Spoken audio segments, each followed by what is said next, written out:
అనకాపల్లి జిల్లాలో ఫణిగిరి పుణ్యక్షేత్రం పరిధిలో జరుగుతున్న అక్రమ మైనింగ్ వ్యవహారంపై కాంగ్రెస్ పార్టీ తీవ్ర ఆందోళన వ్యక్తం చేసింది. అక్రమ మైనింగ్ కు పాల్పడుతున్న బాధ్యులపై వెంటనే క్రిమినల్ కేసులు నమోదు చేసి కఠిన చర్యలు తీసుకోవాలని కాంగ్రెస్ నేతలు కోరుతున్నారు. అనకాపల్లి జిల్లా రాంబెల్లి మండలం ఫణిగిరి పుణ్యక్షేత్రం వద్ద అక్రమ మైనింగ్ జరిపినట్లు ఆరోపణలు ఎదుర్కొంటున్న విజయ్ కుమార్ నాయుడుపై వెంటనే క్రిమినల్ చర్యలు తీసుకోవాలని జిల్లా కాంగ్రెస్ పార్టీ అధ్యక్షుడు బొడ్డు శ్రీనివాస్ డిమాండ్ చేశారు. నియోజకవర్గ కాంగ్రెస్ పార్టీ సమన్వయకర్త తనకాల అనంతరావు అధ్యక్షతన నిర్వహించిన సమావేశంలో ఆయన మాట్లాడుతూ ప్రశాంతంగా ఉన్న అనకాపల్లి జిల్లాలో కడప జిల్లాకు చెందిన వ్యక్తులు అరాచకాలు పెరిగిపోయాయని ఆరోపించారు. స్థానిక ప్రజాప్రతినిధులు అండదండలు వారికి లభిస్తున్నాయని విమర్శించారు. మైనింగ్ కు ఎంత మేరకు అనుమతులు ఇచ్చారు, ఏ ప్రాంతంలో తవ్వకాలు జరిగాయి, లీజు నిబంధనలు పాటించారా లేదా అనే అంశాలపై జిల్లా యంత్రాంగం సమగ్ర విచారణ చేపట్టాలని డిమాండ్ చేశారు. ఈ వ్యవహారంలో జిల్లా కలెక్టర్ కార్యాలయం, మైనింగ్ శాఖ అధికారుల పాత్రపై కూడా అనుమానాలు ఉన్నాయని పేర్కొంటూ ప్రజలకు పూర్తి వివరాలు వెల్లడించాలని కోరారు. ప్రఖ్యాత పుణ్యక్షేత్రమైన ఫణిగిరి వద్ద తవ్వకాలకు అనుమతి ఇవ్వడం సరికాదని కాంగ్రెస్ నేతలు అభిప్రాయపడ్డారు. బాధ్యుల నుంచి 3 కోట్ల రూపాయల జరిమానా వసూలు చేసి ఆ నిధులను దేవాలయ అభివృద్ధికి వినియోగించాలని డిమాండ్ చేశారు. ఈ అంశాన్ని పిసిసి అధ్యక్షురాలు వైఎస్ షర్మిల దృష్టికి తీసుకెళ్లామని తెలిపారు. జిల్లా కలెక్టర్ ప్రత్యేక విచారణ బృందాన్ని ఏర్పాటు చేసి దోషులపై చర్యలు తీసుకోవాలని, లేకుంటే కలెక్టర్ కార్యాలయాన్ని ముట్టడిస్తామని కాంగ్రెస్ నాయకులు హెచ్చరించారు. ఈ ఫణిగిరి పుణ్యక్షేత్రంపై వేలాది సంవత్సరాలుగా వస్తున్న సనాతన ధర్మ ఆచారాన్ని తొంగలో తొక్కుతూ సనాతన ధర్మానికి వారసులమని డబ్బాలు కొట్టుకుంటున్న మరి బీజేపీ కూటమికి చెందిన ఎంపీ అనుచరుడు మరి ఈరోజు ఇంత దుర్మార్గంగా హిందూ మతానికి, హిందూ దేవాలయానికి అపచారం చేస్తున్నా సరే ప్రభుత్వానికి కానీ స్థానిక అధికార పార్టీ నాయకులు కానీ స్పందించకపోవడం చాలా మరి గమనార్హం. ఇది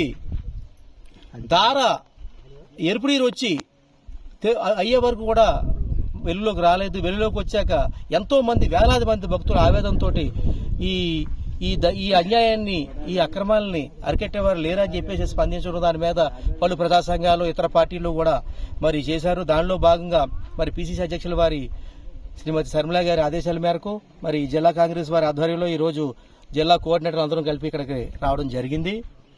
మరి ముఖ్యంగా మరి ఈ ప్రజా సంఘాలు వస్తున్నాయని చెప్పేసి ఉద్దేశంతో ముందుగానే మట్టి కప్పేయడం, జరిగిన ఎక్కడైతే నష్టం జరిగిందో ఆ ప్రాంతాన్ని కాంక్రీటుతో కప్పేయడం దుర్మార్గమైన చర్య. ఇది నేరుగా ఒక హిందూ మతానికి, హిందూ విశ్వాసాలకి భంగం కలిగించడమే. ఎందుకంటే మరి ఉదయం లేస్తే మరి మతం గురించి మాట్లాడే పెద్దలు ఈరోజు హిందూ మతానికి, హిందూ దేవాలయాలకి ఇంత అన్యాయం జరిగినప్పుడు కూడా వీరు పట్టించుకోలేదు. మరి దీంట్లోని మరి స్థానిక ఎంపీ గారి పాత్ర ఉందని తేటతలం అయ్యింది. మరి అలాగే మరి స్థానిక ఎమ్మెల్యే గారి పాత్ర కూడా మరి ఎంత ఉందో వారు కూడా వాళ్ళు నిరూపించుకోవాల్సిన అవసరం ఉంది ఖచ్చితంగా. ఎందుకంటే ఇక్కడ స్థానిక నాయకులు వీళ్ళందరూ లేకుండా జరిగే పని కాదు. కాబట్టి దీని మీద మరి ఇంకా పెద్ద ఎత్తున జిల్లా కాంగ్రెస్ నాయకులు వస్తారు. మరి కలెక్టర్ గారిని కలవడం కూడా జరుగుతుంది. త్వరలోని కార్యాచరణ పార్టీ రూపొందిస్తుంది.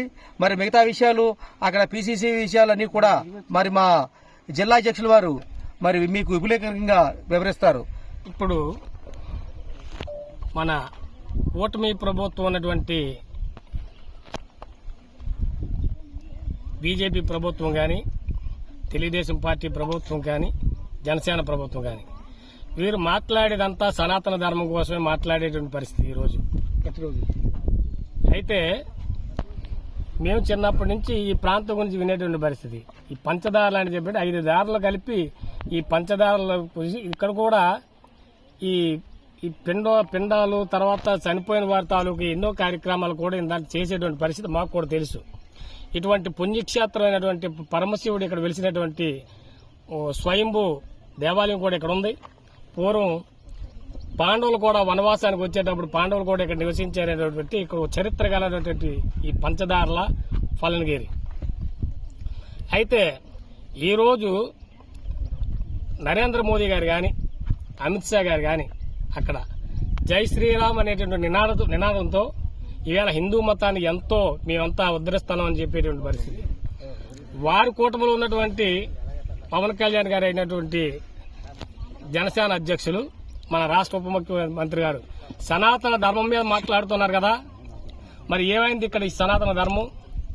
ఇక్కడ పవిత్రమైనటువంటి ఇక శివుడు ఉద్భవించినటువంటి పడనగిరి కొండను దోషేస్తుడువా? ఇక్కడ మీ ఎమ్మెల్యే, మీ ఇక్కడ ఉన్నటువంటి ఎమ్మెల్యే గారు జనసేన ఎమ్మెల్యే. మరి మీ నాయకుడు సనాతన ధర్మం గురించి మాట్లాడినప్పుడు దీని మీద మీరు బాధ్యత తీసుకోవాల్సిన అవసరం కూడా మీకు ఉంది. కనుక తక్షణమే దీని మీద ఎంక్వైరీ చేసి దీని నిజానిజాలు మీరు దిద్దవలసినటువంటి అవసరం కూడా ఎమ్మెల్యేగా మీ బాధ్యత మీకు ఉంది.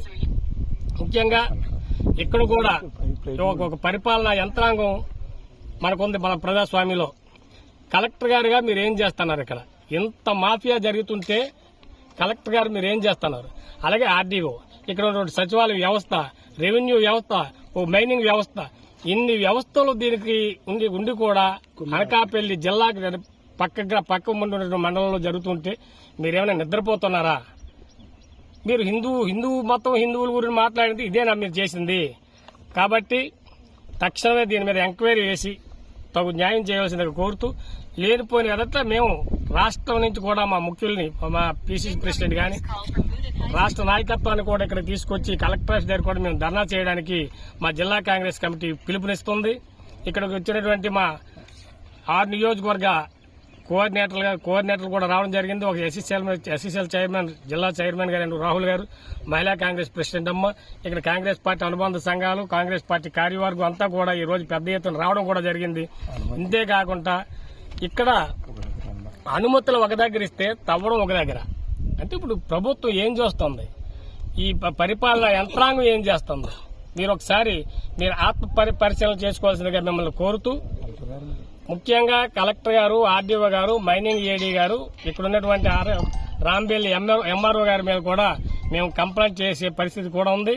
తొందరగా దీని తాలూకా నిర్ధారణ చేయకపోతే కాంగ్రెస్ పార్టీ ఇక్కడ రేపు మరీ ఉధృతంగా ఇక్కడ ఒక ధర్నా కార్యక్రమం చేయాలని చెప్పి మా కాంగ్రెస్ పార్టీ జిల్లా కమిటీ నుంచి మేము పిలుపునివ్వడం జరుగుతుంది. జై హింద్, జై కాంగ్రెస్.